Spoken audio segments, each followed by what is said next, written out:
ভারতে হচ্ছে নাটা কি সত্যি সেটাই দেখার বিষয়। আর মানুষ দেখতে দেখতে এমনই থেকে গেছে, এমন থমকে গেছে যে তাদের এতটাই সহ্য ক্ষমতা তৈরি হয়েছে, তারা আর সমস্ত কিছু নিতে পারছে। সত্যি তাই, এটাই ভারতবর্ষ। একদিকে মণিপুরের মতো রাজ্যে দীর্ঘদিন ধরে দাঙ্গার পরে একসঙ্গে 87 জনের মরদেহ সৎকার করছে সাধারণ মানুষ, পরিবারের মানুষ আত্মহারা, কাঁদছে, শোকাহত, তাদের চোখ দিয়ে ঝরঝরে জল ঝরছে। তারা আজ দুঃখিত, শোকাহত, কারের পরিবারের সন্তান হারিয়েছে, কারের বাবা হারিয়েছে, দাঙ্গায় তাদেরকে খুন করা হয়েছে। অপরদিকে এই ভারতবর্ষের পার্লামেন্টে সাংসদ থেকে বার করে দিয়েছিল একজন নয়, দুজন নয়, প্রায় 141 জনকে। যখন বার করে দিয়েছে, তারা তাদের জ্বালায় যে ভারতের ইতিহাসে এত বড় ঘটনা ঘটেনি এবং কোন বিশ্বের ইতিহাসে কোন গণতান্ত্রিক দেশে এত বড় ঘটনা ঘটেনি যে একটা বিষয়, যে রং বোমা হামলা হয়েছিল তার বিরুদ্ধে তারা জানতে চেয়েছিল এবং এই রং বোমা হামলায় কারা এসেছিল, কেন এসেছিল জানতে চাওয়ার কারণে একসঙ্গে 141 জনকে বার করে অর্থাৎ বহিষ্কার করে দেওয়া হয়েছে। আর উপরাষ্ট্রপতির এই ব্যঙ্গ করাকে কেন্দ্র করে যখন বাইরে ব্যঙ্গ করছে, সেই ব্যঙ্গ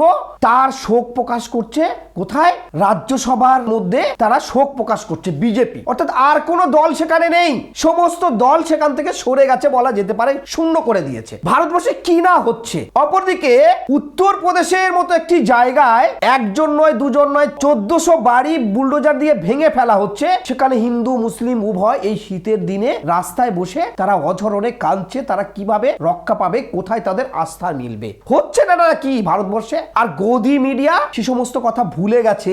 পাকিস্তানে দাউদ ইব্রাহিম ইঁদুর মারা বিষ খেয়ে কোন হসপিটালে ভর্তি আছে, সে খবরটা কতটা সত্য কতটা মিথ্যা সেটা নিয়ে চর্চা হচ্ছে।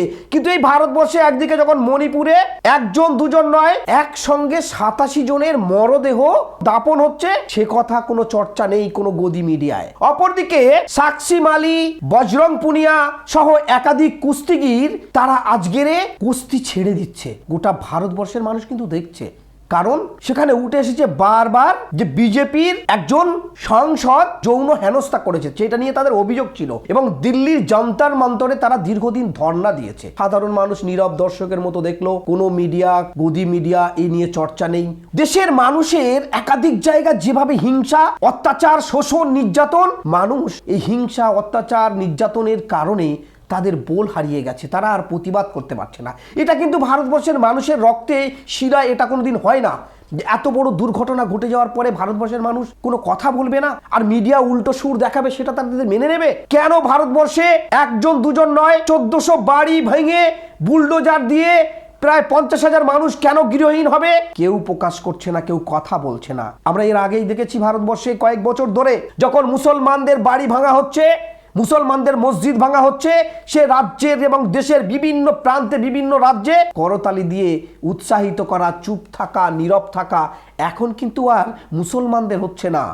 এখন কেউ কিন্তু ছাড় পাচ্ছে না যদি গণতন্ত্র না থাকে, লোকতন্ত্র না থাকে। আর সত্যি কি আজ গণতন্ত্র আছে? কই গণতন্ত্র এটা যে মানুষের একটা বিবেচনা করা দরকার। রং বোমা হামলা হয়েছে, যারা পাশ দিয়েছিল বিজেপির একজন সাংসদ, তার পাশেই যারা রং বোমা হামলা করতে ঢুকেছিল, এটাই জানতে যাওয়ার জন্য প্রধানমন্ত্রী নরেন্দ্র মোদী এবং অমিত শাহের কাছে এবং উপরাষ্ট্রপতি যিনি ছিলেন ভারতবর্ষের, যিনি স্পিকার, জানতে চাওয়ার জন্য 141 জন বহিষ্কার হয়ে গেল।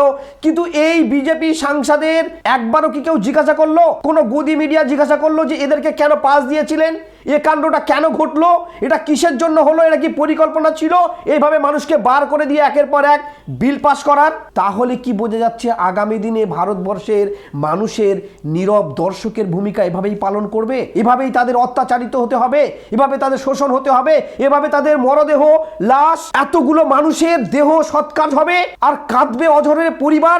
আর একদিকে লোকসভার মতো জায়গায় দাঁড়িয়ে ব্যঙ্গ করার জন্য সেটা নিয়ে শোক পালন হবে, দাঁড়িয়ে শোক পালন করবে।